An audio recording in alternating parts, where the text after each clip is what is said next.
Hey guys, I hope all is well. Thank you for joining me for this Truth Talk video. In today's episode, we'll be talking about Bone Thugs and Harmony. But before we begin, I just wanted to let you guys know that if you'd like to further support the channel, you can check out the Truth Is store and see if you find anything you like. At the Truth Is store, we have the Truth Is shirt in many different colors, and we also got coffee mugs and phone cases. So if you'd like to further support the channel and help with the funding of Truth Records, check out the Truth Is store. The link would be in the description. Now, let's get right into it. In 1995, Bone Thugs and Harmony released their second album, E1999 Eternal, which ended up becoming a mega hit album. The album sold over 10 million copies worldwide, eventually going 4 times platinum, topping the Billboard charts for 2 consecutive weeks, and even earning the group a Grammy nomination for the Best Rap Album. This album no doubt changed the group's career forever and solidified their place as a legendary rap group in hip-hop. But what if I told you that there's a deeper story behind Bone Thugs' E1999 Eternal, and that this album wasn't only full of great songs, but also tons of Masonic occultic imagery? As we already learned on this channel, those who make it to the top of the music industry usually can be tied back to the Masonic agenda. Bone Thugs openly showed on many occasions that they were Masonic puppets. Bone Thugs are actually a perfect example of what Masonic puppets are. In one of my past videos titled These Celebrities Revealed the Truth About Hollywood, we spoke about Crazy Bone, confessing that his record label used Bone Thugs to spread Masonic ideologies. You really A lot more knowledge right now, you know what I'm saying? What does Illuminati have to do with that? That's what I, when Wikipedia you, they say you like Illuminati or you think You don't like the you think Illuminati. niggas in rap is in Illuminati. Oh, no, what? No, hell no. What? That's what you, The pale horse. I even heard the I read Illuminati the was book. supposed to be the good guys at No, one because point. if you look at our album covers and shit, if you look at our album covers, they're always some mystic shit. I never knew what this shit was. That you was putting out? No. First album, Deep. And then the Thunder's We coming. can't deep. The Illuminati. we didn't really understand like what all them signs was. If you look at my fucking Thug Mentality, nigga, and this was none of my idea. They was like, yo, this shit looks fucking good for the bone. But who's saying this to you guys? That this looks The good? record label. They like, yo, this shit is dope. You know what I'm saying? Like, come on. So I'm doing this shit, not even knowing like what these horns mean. None of this shit. I'm like, yo, this shit is look dope as fuck. It look like the bone. Like devil shit? It looks like bone. Honestly, Like I was satanic? like, yo, actually, like it looks like bone sounds. I'm like, oh damn, it's down with it. Let's go. Years later, I'm on my podcast doing a fucking show about the Illuminati, and I'm looking at the images. I'm like, wait a minute. This is your album. God damn it, wait a minute. These niggas done. I've been bamboozled around this. They don't make you a part of the Illuminati. You I'm didn't even like, know what it. the fuck is going on? Like, yo, I'm like, son, like, what the fuck is going on? Like, all shit matches with this. And me and my nigga was talking like, yo, okay, I was tricked, y'all. You know, I keep it 100. I didn't know where they was leading me. You think people are purposely putting symbols in your shit? Just Oh yeah, bro, purposely. You think so? Yeah, As you heard for yourself, Crazy Bone openly admits that the record labels were inserting Masonic imagery into their album covers and music videos. He claims that he went along with it because he felt that the imagery matched the music. He claims that he was just going with the flow as well. When Bone Thugs were the biggest group in the world, we saw many Bone Thugs album covers with tons of occultic imagery, tons of skulls and depictions of hell. Crazy Bone claims he didn't know why they were pushing this agenda. The thing is, I'm not buying it. Crazy Bone seems to be lying through his teeth, especially when in 2015, he independently dropped his album called Chasing the Devil, in which he seems to acknowledge that chasing fame is chasing the devil. We see that he contradicts himself in that same interview when he starts talking about the song Mr. Ouija he made. Like we can't rap about we don't know about. It's impossible for us to go in the booth and rap about something. So like when we did this song, the Ouija board.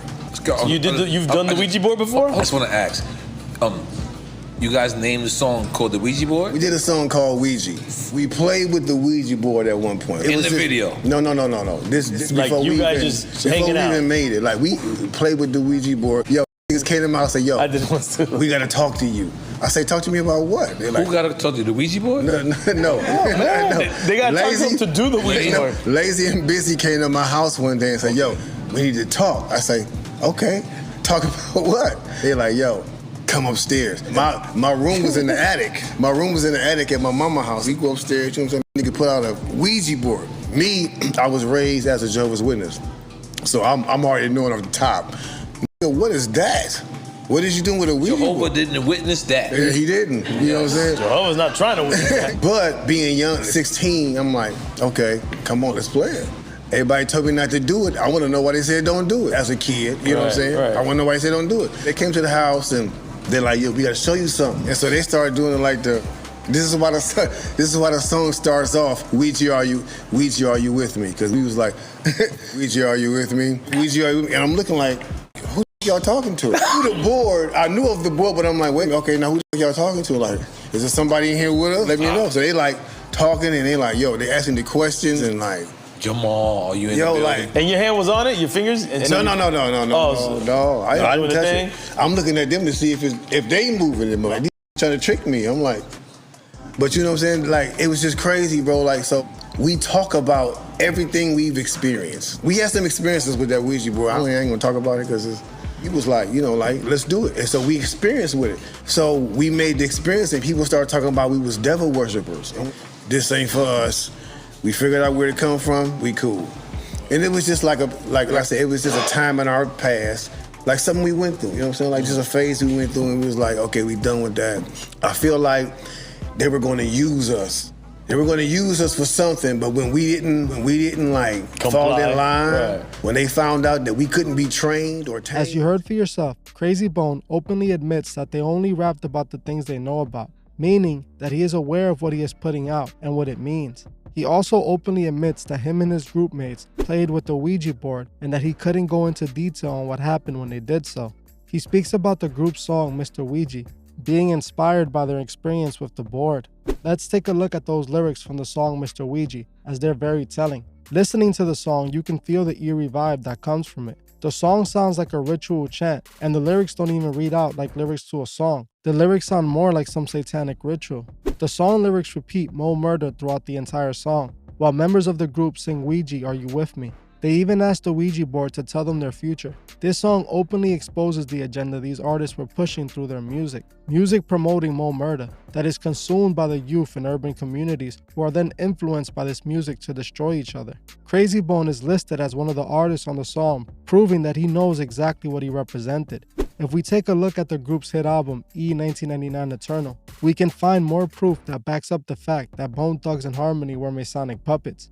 The biggest song on the album was the Crossroads. The title alone of the song is very telling. We have spoken about the Crossroads story in the past regarding the blues artist Robert Johnson. As its legend, he met a demon on the Crossroads. Robert struck a deal with the Crossroad demon in order to become a master guitarist, giving the demon his soul in return.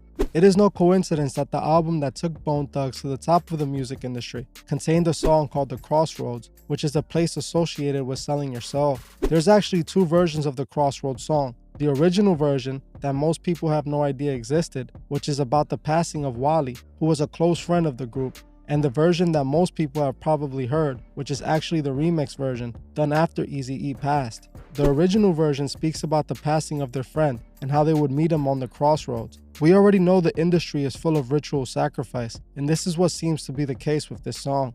The original song seems to point to Wally being a ritual offering, which makes sense as the Crossroads song will go on to eventually blow up the group.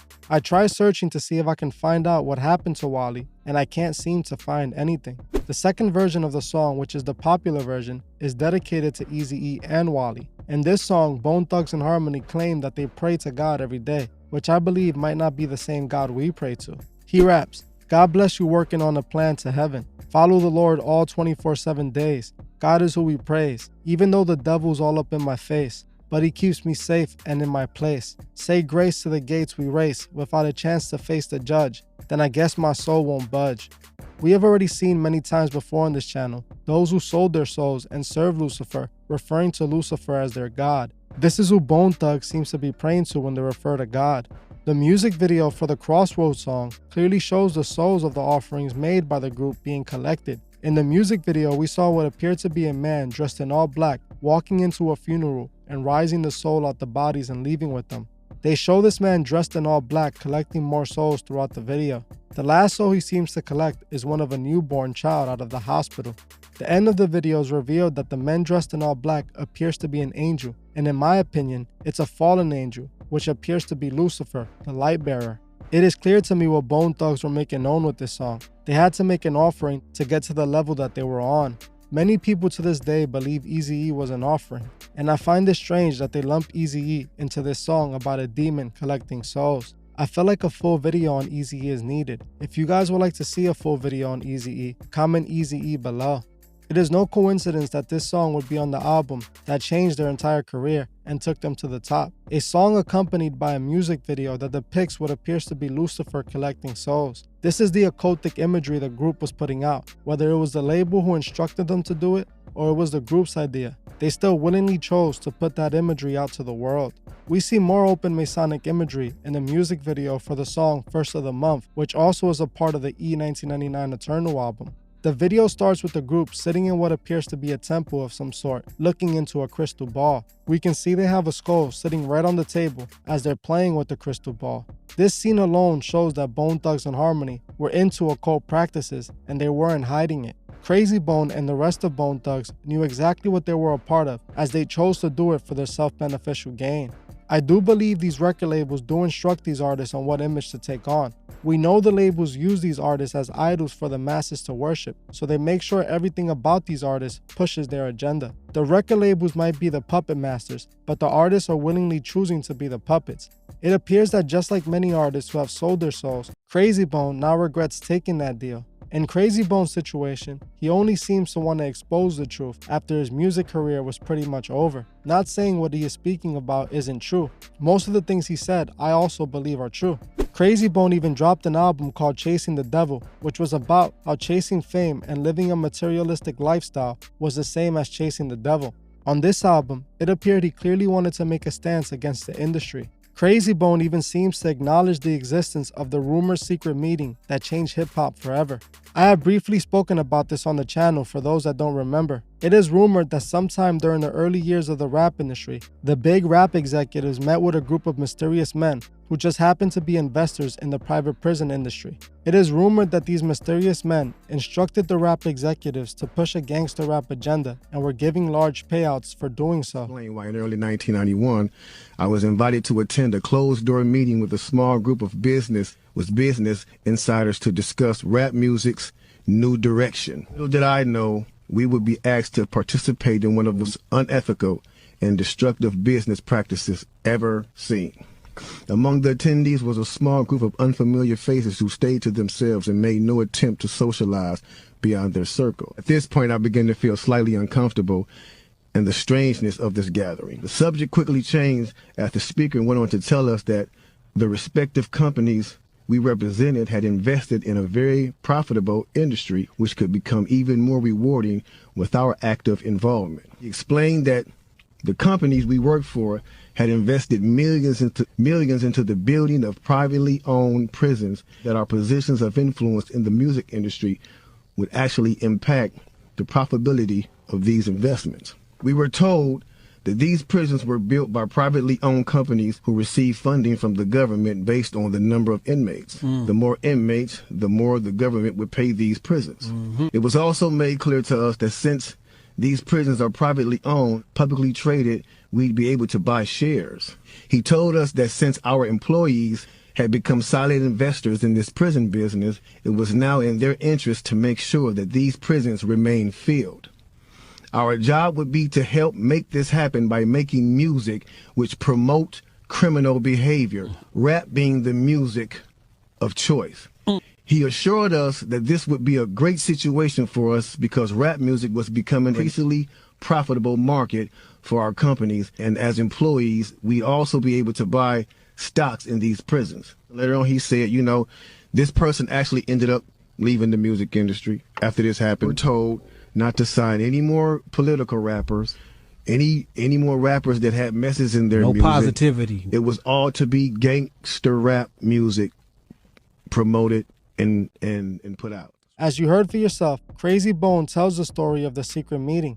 Even though there isn't 100% proof of this meeting ever taking place, just by looking at the industry today, you can see that this meeting could have definitely been a possibility. Crazy Bone speaks about how the executives were instructed to sign only gangster rappers and to stop signing rappers with a positive message. This is exactly why I'm trying to start Truth Records, because in hip-hop, they're assuring that there is no positive message. They want to make sure that we destroy each other. This is the reason that the message mainstream music push is all the same and is all destructive.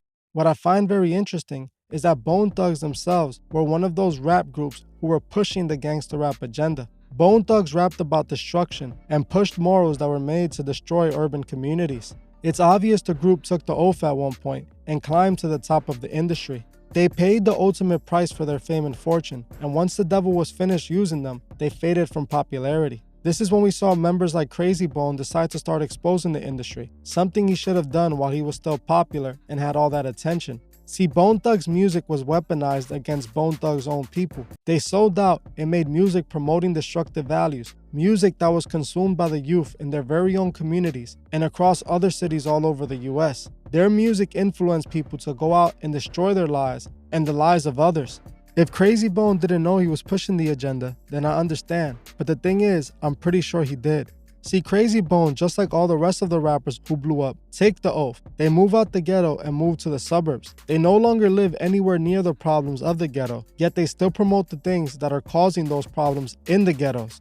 As I always say, we must not allow these artists to manipulate our minds. They're trying to guide us to a burning end. We must not be influenced by the icons the Masons create. We must help those who can't see the truth, find the truth. Well, that's it for this episode. Thank you all for watching, and I'll see you guys in the next one.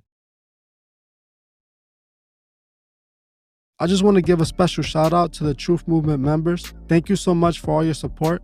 If you would like to further support the channel, join the channel below by hitting the join button. Or you can join me on Patreon, the link would be in the description. Another way you can further support the channel is by buying a True Fizz shirt. If you would like a True Fizz shirt, email me at thetruefizz211@gmail.com or DM me on Instagram at thetruefizz01. Also, please leave a comment below on your thoughts on this video and on any future topics you would like to see me cover on my channel. If you like this video, please hit the like button as this helps other people find these videos. If you're new to the channel, please subscribe and hit the bell so you can be notified of future videos. Please follow me on Instagram at thetruefizz01 and on TikTok at thetruefizz. I will gladly appreciate it. Thank you. Goodbye.